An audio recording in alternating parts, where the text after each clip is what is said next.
Today's episode of Zootopia Characters as Werewolves, or Werebeasts, is something that I've been really excited to try out, but it also prompted an idea in me that I want to get some input from you all on. I love drawing characters in some kind of mid-transformation. I do a drawing like that today, and I want to do more of that. So I would love some suggestions if you have any ideas for characters, types of videos, creatures that I could do that would involve designing characters in a state of mid-transformation. It's definitely a more specific request, but I would love people's ideas in the comments. But anyway, besides that, Zootopia Werewolves. Let's go!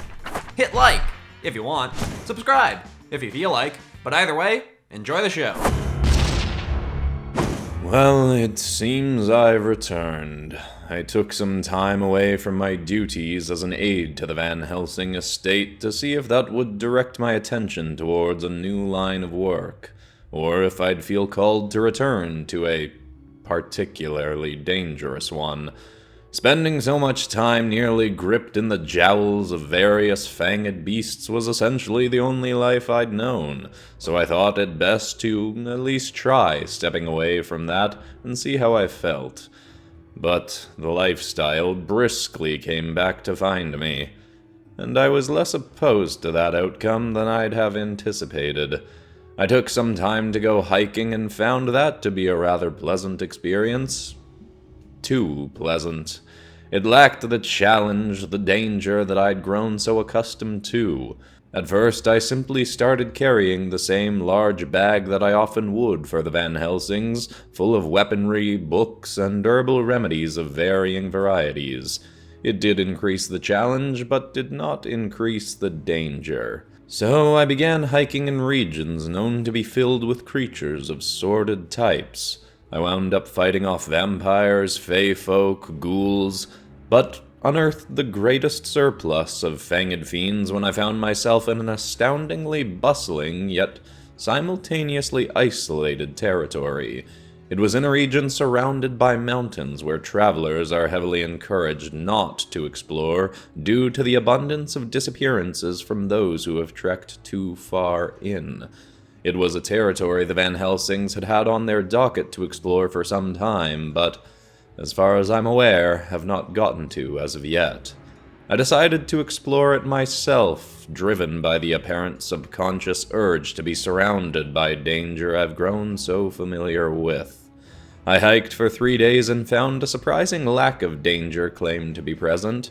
I'd thought I'd at least have come across some sort of ravenous bear or pack of coyotes, but no such beasts appeared.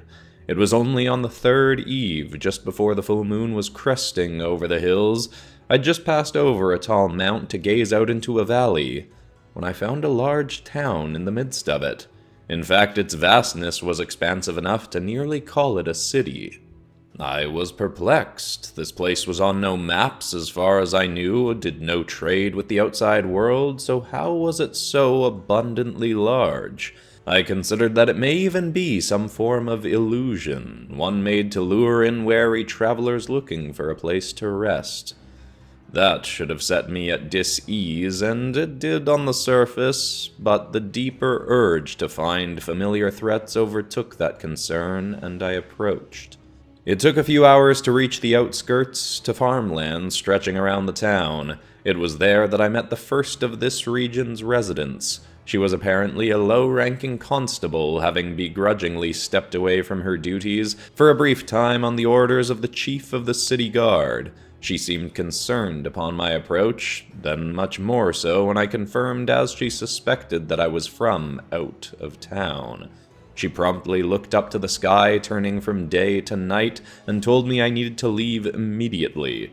She said that she hated to be rude, but that this was for my own protection, that the number of attacks in WEREWOLVES had rapidly increased as of late, and a traveler unlike those from this land was at the greatest risk of all. Before I was able to ask why or what separated me in kind from the denizens of this land, the full moon emerged, and her transformation began.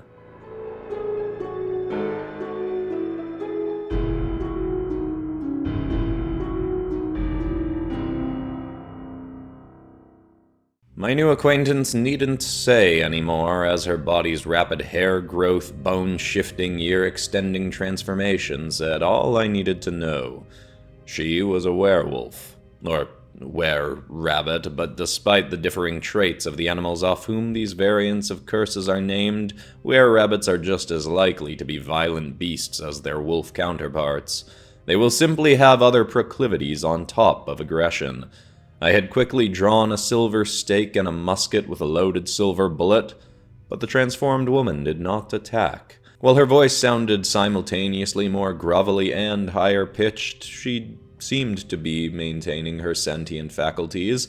It appeared there was not the degree of danger she'd claimed, but once again she insisted that I leave. She was not the only cursed creature in this town. In fact, the reason this place was not on any maps, was not more widely known, was because it was a safe haven, safe being a term used loosely, for werewolves or werebeasts of all varieties. WERETOPIA, as some called it. Lycans, those with the Lupin's curse and such similar maledictions can find a home here without threat of being hunted.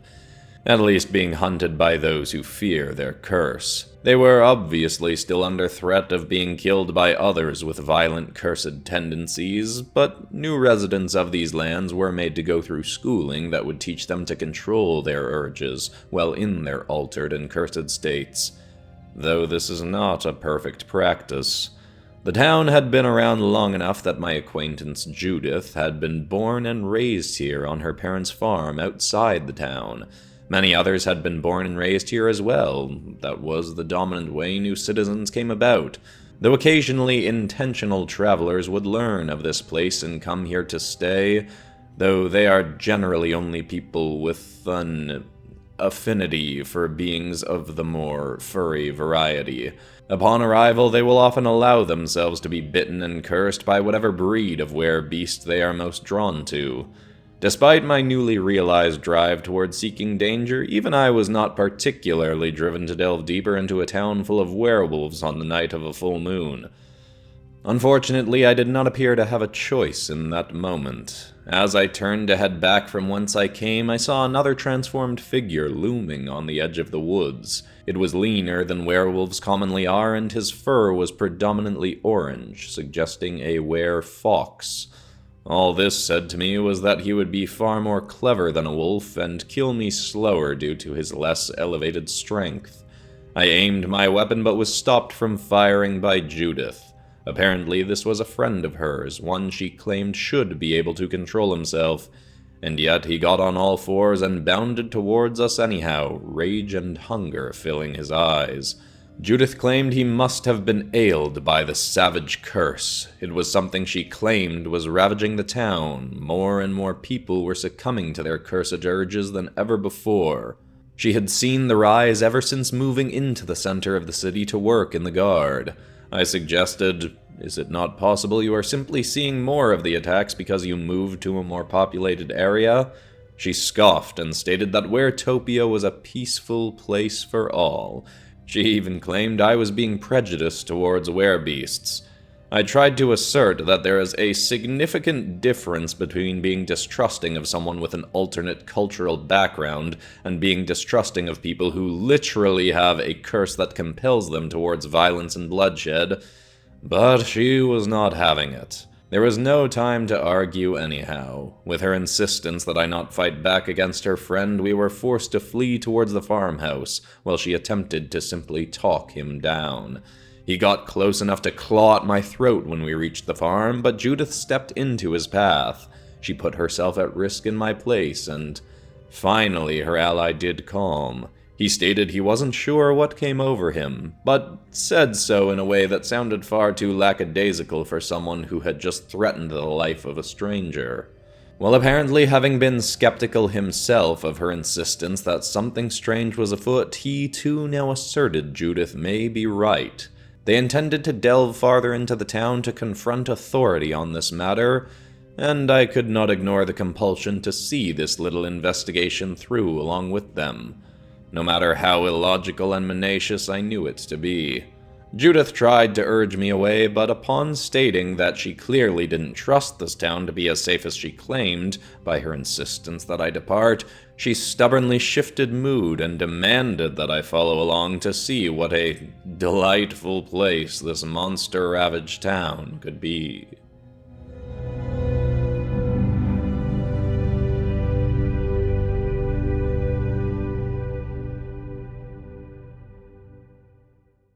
Ah, Gangadharan, it's good to see you again, even if only non-canonically here in advertisement realm, where we are to suggest people purchase novels such as Fear of the Demon Hunters, if they want more tales and art similar to what you are sharing today. Vasilia, it is, I suppose, pleasant to see you once more. Though, while you are meant to speak of the novels, it has apparently been my charge to suggest the listeners explore the newest coloring book of fantasy beasts. There are creatures within it that I have spoken of in the past. Ah, well, perhaps we could compete to see who could market their product more effectively. If it is a competition, I imagine you will take victory, as I don't The novels are infinitely superior to the coloring books. The art in the novels is already colored and beautifully done so. You can simply bask in the glory of the art and tales. No work required by you. Will this competition end if I concede the victory to you? It's no fun if you do not compete back.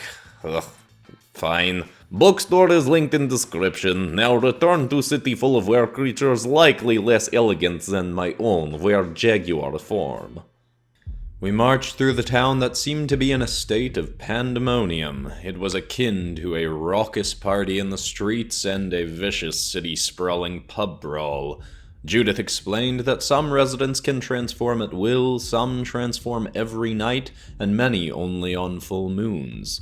But that means that whenever a full moon does arise, the entire city will break out together to partake in dusk till dawn revelry. There were many violent looks and even some claw swipes slung my way, but Judith and her werefox ally, Nicholas, did an acceptable job keeping me protected. They had insisted I put my silver weaponry away, but I still had a small silver knife easily accessible in my pocket that I was fiddling with and ready to utilize if necessary. Apparently, Judith had been overly insistent with her superiors that there was something strange afoot, what she was dubbing the Savage Curse, and after investigating against their wishes, she was temporarily released from duty and lost all authority that came with her position. But she refused to stand down, even if her resources had become more limited. Even after she told me of multiple attacks she'd investigated, I was still not hearing anything of shock. No matter what schooling is put in place, a city full of werewolves and such beasts was sure to have many who let slip their mental faculties when transformed. She once again tried to assert that I was being prejudiced towards her kind. I stated that I myself was well aware of many people who have the ability to control their curse, and acknowledged that it was certainly possible, if very difficult. But even they could occasionally slip, and control was certainly not guaranteed to be a constant in a city full of cursed beasts. Judith ignored me and insisted on speaking to the mayor of the town directly himself. Her superiors had not given her the appointment with him she'd sought to discuss this matter, but he was sure to make a public appearance on the night of a full moon, and she hoped to speak with him as he was leaving his home.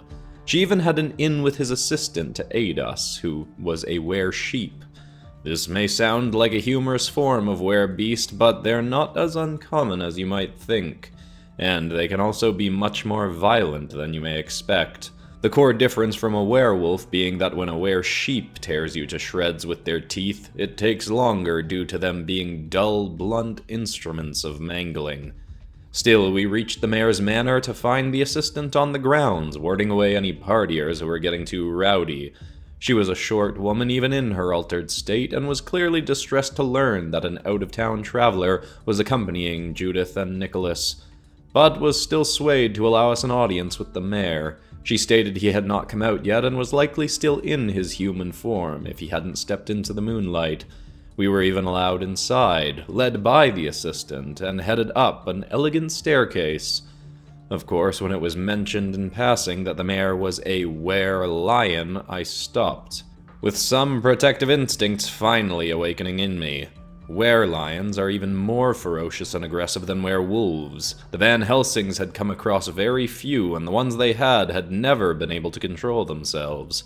When she saw my hesitation, Judith insisted that I move along faster. Even if the number of violent attacks had increased, she was certain the mayor, of all people, would not succumb to vicious impulses. The assistant threw open the doors to his chambers at the exact wrong moment. The mayor was standing before his window in mid-transformation, and was clearly agitated by the intrusion.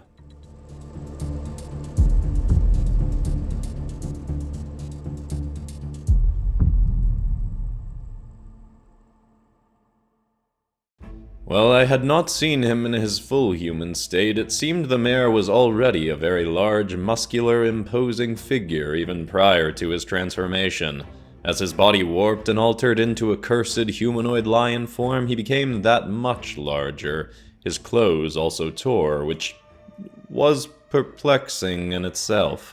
I knew there was a large threat present to me, in spite of Judith's insistence otherwise, and yet I couldn't help focusing on the fact that this mayor, who knew himself to be a were-lion, had not clad himself in clothing that would stretch with him, or was at least large enough to adorn his altered form. It looked like a rather elegant and expensive suit he was tearing through as well. What a waste.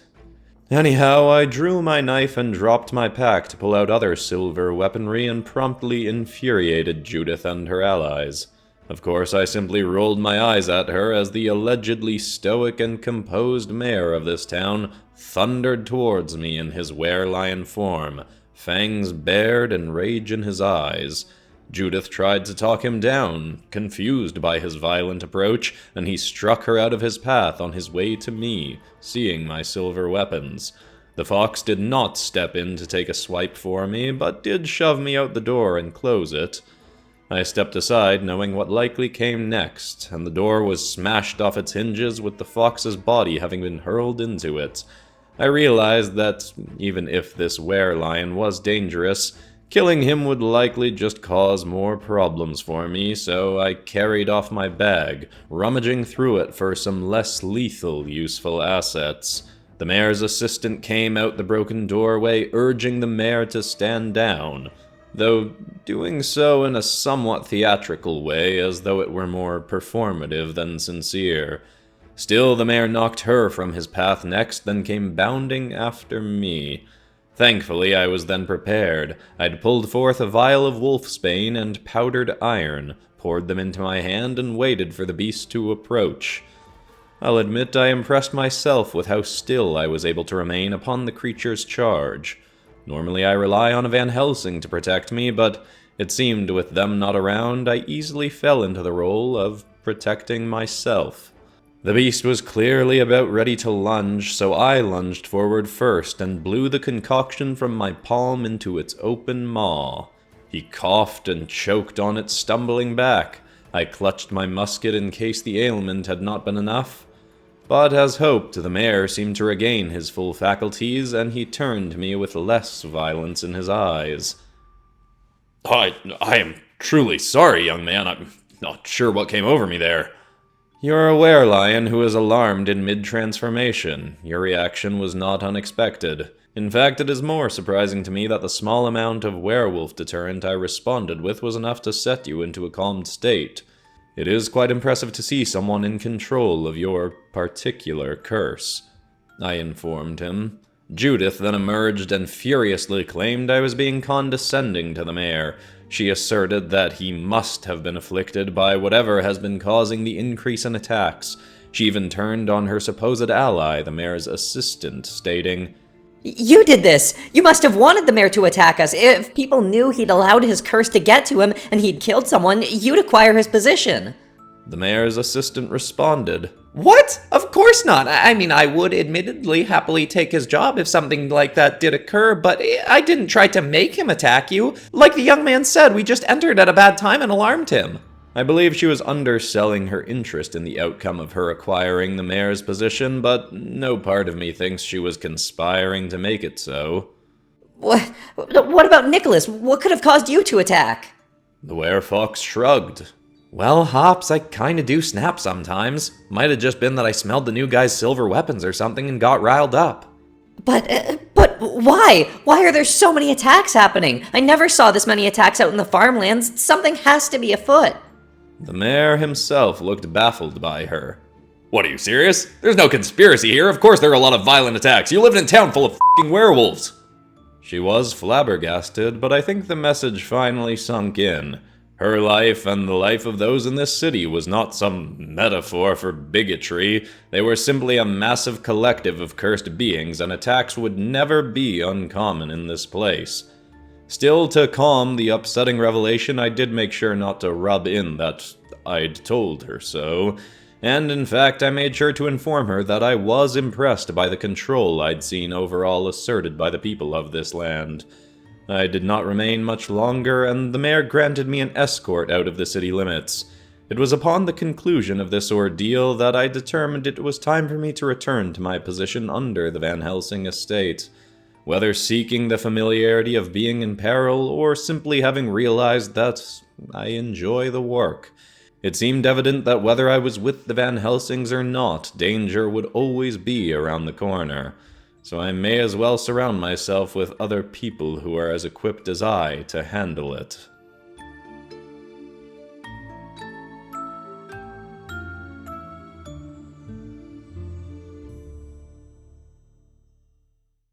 Well, it seems I've returned. Somehow, Gangadharan has returned. Surrender to the dark side.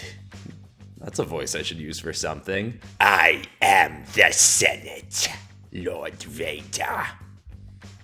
Get me a cookie. By the intrusion.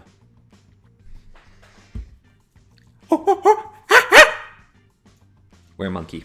There's no conspiracy here. Of course there are a lot of violent attacks. You live in a town full of werewolves. I may or may not have written the entire episode around this line. My goodness, that combo of below lighting and backlighting on Nick? Mwah! I need to do that more often. Beautiful. Anyway, if you enjoyed this, you'd probably like some of the other Spooky Month episodes I've been doing, like Shrek as a Horror Story, or public domain cartoons in the realm of hopeful horrors, which is a series of mine that itself I've made public domain. So if you want to use the lore and characters and creatures and all that for your own projects, you're free to. But anyway, besides that, that's all for today, except of course for ending this video on some kind of positive or inspiring note. And the thought I want to leave people with today is actually a blurb that I read from the British Medical Journal that was published back in 2023. And I'm literally just going to read this out so that I don't paraphrase it all. Groundbreaking research analyzing 97 reviews of over 1,000 clinical trials with 128,119 participants found that exercise works as well and sometimes better than antidepressants and therapy for treating depression and anxiety. Basically just a great reminder that exercise is a very simple, doable, free method for improving both your physical and mental health. And it doesn't have to be intense. It can literally be get up and go for a half-hour walk. So I hope that's some inspiring information. I love you all, and I'll see you all in the next episode on Monday.